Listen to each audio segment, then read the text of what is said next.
मार्च 2020 का ये वाक़या है। लड़की अपने माँ के पास जाती है और अपने माँ से कहती है, मुझे तुमसे एक ज़रूरी बात करनी है। तो माँ कहती है, ठीक है, क्या बात करनी है बताओ। तब वो लड़की कहती है कि वह जो पड़ोसी अंकल है, जब तुम घर पर नहीं होती हो तो वह मुझे एक ऐसी दवा खिलाते हैं जिससे मेरे शरीर में झंझनाहट होने लगती है, उत्तेजना सी पैदा होने लगती है। मुझे ऐसा लगता है किसी व्यक्ति के साथ या उनके ही साथ बैठकर बातें करूं और कुछ गलत करने का मन भी करता है। माँ जैसे ही यह बातें सुनती है तो ऐसा रिएक्ट करती है जैसे उसने कुछ सुना ही नहीं। तब बेटी ने कहा, मैं जो कह रही हूँ वो बिल्कुल सच है, सही है। तब माँ ने कहा, तू तो जानती है कि तेरे पिताजी बाहर रहते हैं और हम दोनों यहाँ अकेले रहते हैं। जिनके बारे में तुम कह रही हो वह कितना ख़तरनाक किस्म का आदमी है। ऐसा न हो कि तुझे या मुझे किसी तरह का कुछ नुकसान पहुंचाए। माँ ने यह कहकर बेटी को चुप करा दिया और जैसा पहले चला आ रहा था वैसा ही फिर चलने लगा। और बेटी चाह कर भी कुछ कर नहीं पा रही थी। पर ऐसा ज़्यादा दिन नहीं चलता है और कुछ ही समय के बाद जब इस घटनाक्रम का खुलासा होता है तो न केवल उसका परिवार बल्कि जिन जिन लोगों तक यह घटना पहुंचती है या बात पहुंचती है, किसी को भी इस पर विश्वास नहीं होता है। जज साहब के सामने जब वह मुजरिम जाता है तो जज साहब भी हैरान हो जाते हैं और यह कहते हैं कि तुम जैसे इंसान को लोगों के बीच रहने का कोई अधिकार नहीं। आदाब, नमस्कार, सलाम, सत श्री अकाल। मैं आपका दोस्त, आपका भाई तौसीफ़ रज़ा खान। आज की जो सच्ची घटना हम सुनाने जा रहे हैं, यह घटना मैं महाराष्ट्र के मुंबई शहर की है। और मुंबई हाई कोर्ट में ही एक व्यक्ति अपील करता है कि साहब, मैं कई वर्षों से जेल में हूँ, मुझे ज़मानत दे दी जाए। दरअसल 29 अप्रैल 2024 को मुंबई हाई कोर्ट के एकल पीठ के जो न्यायमूर्ति होते हैं पृथ्वीराज चौहान, जो इस मामले की सुनवाई कर रहे थे, सुनवाई करने के दौरान उन्होंने उस व्यक्ति को देखा और उस व्यक्ति को देखने के बाद उनके सामने एक 27 पेज की कहानी पड़ी हुई थी। उस कहानी को पढ़ने के बाद उन्होंने कहा कि तुम्हें ज़मानत देने का तो बिल्कुल भी मन नहीं और तुम्हें बिल्कुल भी ज़मानत मिलेगी भी नहीं। तुमने जो काम किया है वह किसी भी इंसान को, या यूँ कहूँ तो पूरी इंसानियत को झकझोर के रख देगा। इतना सुनने के बाद वो व्यक्ति हाथ पैर जोड़ता है और कहता है कि साहब, मुझे अब 3 साल हो चुके हैं, मुझे अब ज़मानत दे दी जाए और मुझे बाहर देने दिया जाए। तब वो कहते हैं कि ठीक है, तुम्हें तो ज़मानत नहीं मिलेगी लेकिन तुम्हारे पत्नी को ज़मानत दे दिया जाएगा और उसे बाहर भेज दिया जाएगा, पर तुम्हें कभी बाहर जाने नहीं दिया जाएगा। दरअसल जब यह सारा मामला पुलिस तक पहुंचता है तब इस व्यक्ति को गिरफ्तार किया जाता है और इसके साथ इसके पत्नी को भी गिरफ्तार किया जाता है। लेकिन चूंकि पत्नी का इसमें कोई हाथ नहीं होता है और वह इस बात के लिए गुहार लगाती है कोर्ट में, तो जांच पड़ताल के बाद पत्नी को ज़मानत दे दी जाती है और उसे रिहा कर दिया जाता है। उसके बाद जब वह सलाखों के पीछे जा रहा था तब सोशल मीडिया के ज़रिए लोगों को कहानी पता चलती है, लोगों तक यह कहानी पहुंचती है। सब लोगों को इस बात पर यकीन नहीं हो रहा है कि कोई ऐसा भी कर सकता है।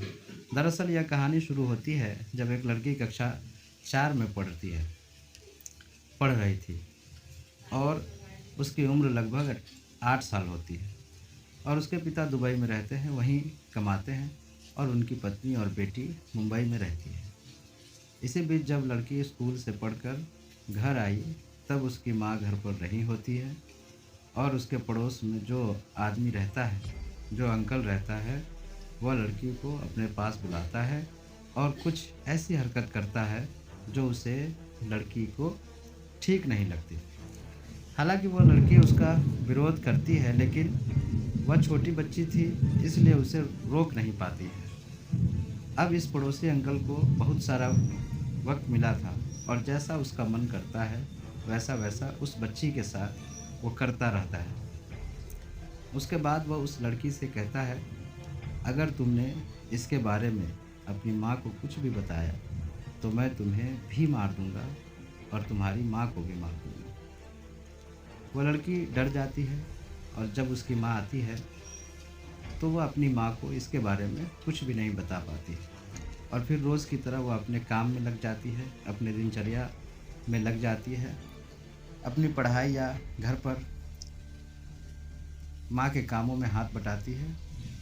ऐसे ही कुछ दिन और बीत जाता है।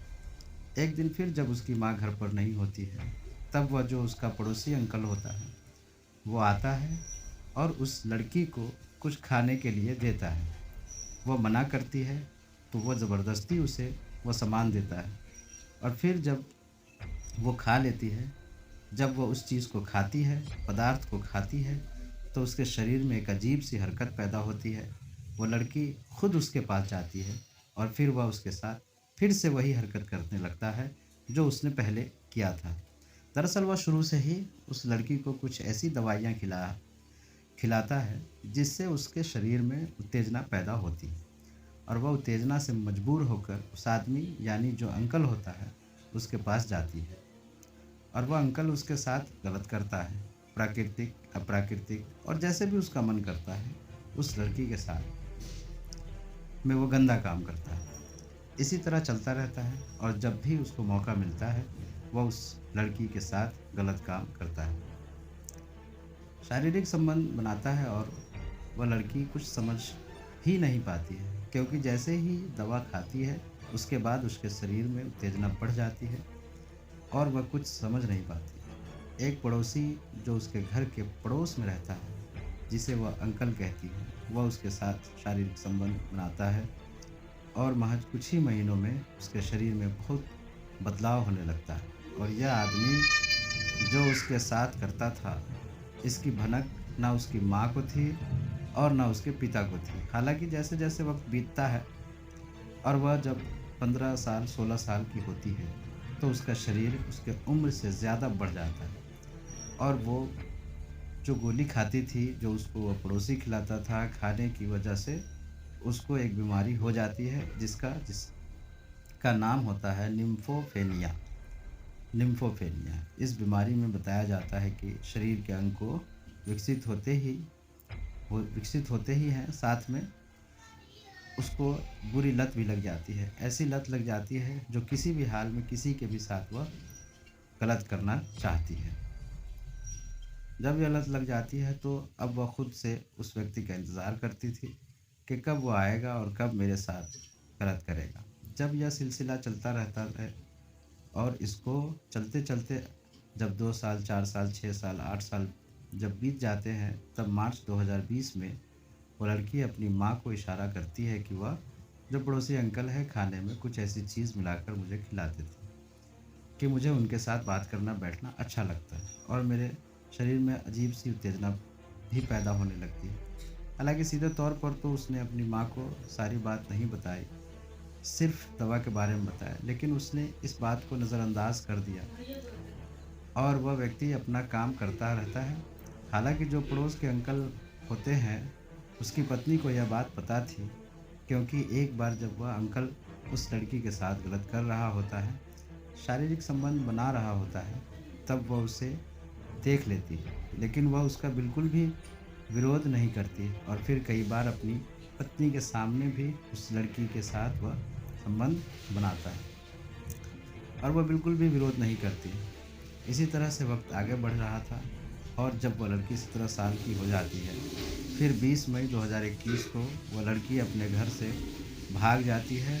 तब उसकी माँ ने अपने पति को फ़ोन किया और उसे सूचना दिया कि उसकी बेटी अचानक से गायब हो गई है और उसका कहीं पता नहीं चल रहा है। क्या करें समझ नहीं आ रहा। तब उसका पति भी अपनी बेटी को ढूंढने के लिए दुबई से मुंबई आ जाता है और फिर पति पत्नी दोनों मिलकर अपनी बेटी को ढूंढने लगते हैं। काफ़ी कोशिशों के बावजूद भी उसकी बेटी का कुछ पता नहीं चलता, कोई खबर नहीं मिलती है। तब वह लोग नज़दीकी पुलिस थाने में जाते हैं और वहाँ रिपोर्ट लिखवाते हैं कि उनकी 17 साल की बेटी लापता है और उसका कुछ पता नहीं चल पा रहा। तब पुलिस कहती है ठीक है, हम कोशिश करते हैं जल्द से जल्द तलाश करने की और फिर पुलिस सक्रिय हो जाती है। उसके माता पिता से पुलिस कहती है कि हमें उस लड़की का कमरा देखना है। फिर माता पिता पुलिस के साथ घर आते हैं और पुलिस उस लड़की का कमरा तलाश करती है तो उन्हें वहाँ 27 पेज की एक डायरी मिलती है, जिसमें उस लड़की ने उसके साथ हुए सारे बातों को उस डायरी में लिखा हुआ था कि कैसे पड़ोस के अंकल ने मुझे पहली बार छुआ, मेरे साथ 8 साल की उम्र से गलत किया, मुझे गोली खिलाई, दवाई खिलाई और मेरे साथ शारीरिक संबंध बनाया, और कैसे लगातार पिछले 7-8 सालों से मेरे साथ ये गंदा काम कर रहे हैं। जब यह बात पुलिस को पता चलती है और उस लड़की के माँ बाप को पता चली तो उनके होश उड़ गए और उनको समझ नहीं आया कि उनके बच्चे के साथ ये क्या हो गया। फिर पुलिस ने उस पड़ोसी अंकल और उसकी पत्नी दोनों को गिरफ्तार किया और जेल भेज दिया।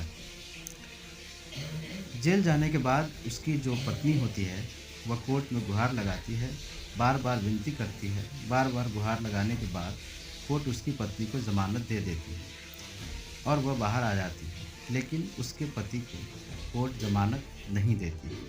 उसकी अर्जी लगाने पर कोर्ट यह कहती है कि तुम्हारे जैसे इंसान को समाज में रहने का कोई हक नहीं है। तुम ज़मानत लेने के बाद फिर किसी बच्ची के साथ ऐसे ही घिनौना काम करोगे।